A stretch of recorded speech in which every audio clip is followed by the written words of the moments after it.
How are you going? Well, if you're like me, you're an occasional home handyman and you might have run into the situation where you have an angle grinder and you can't get the locking nut off.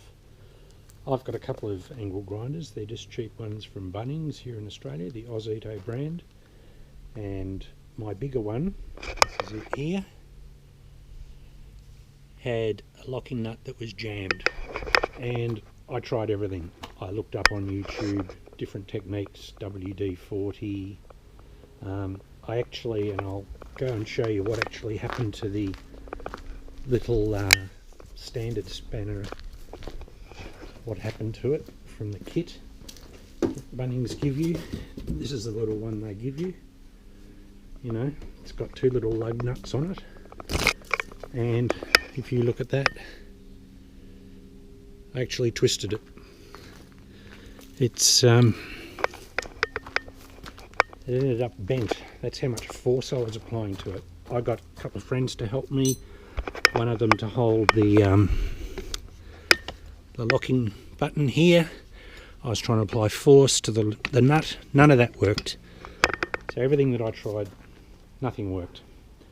I thought about it for a couple of days, and in the end, this is the plan that I came up with.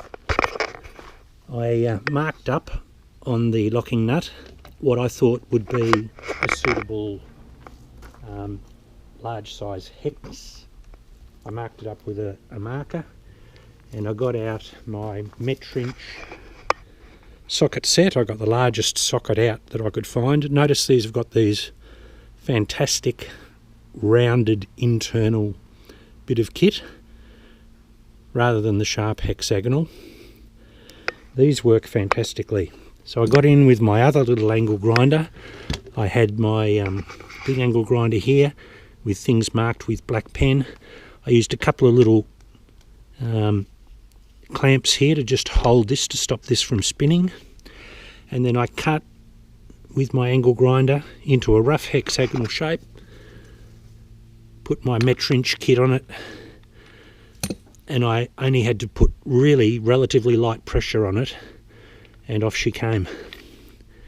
So for my money, sure, I've lost a locking nut, but I never want to see one of these stupid lock nuts again. I've bought myself a nice easy release kit for the next one, and that's how you remove a locking nut off an angle grinder. You have a great day. Bye.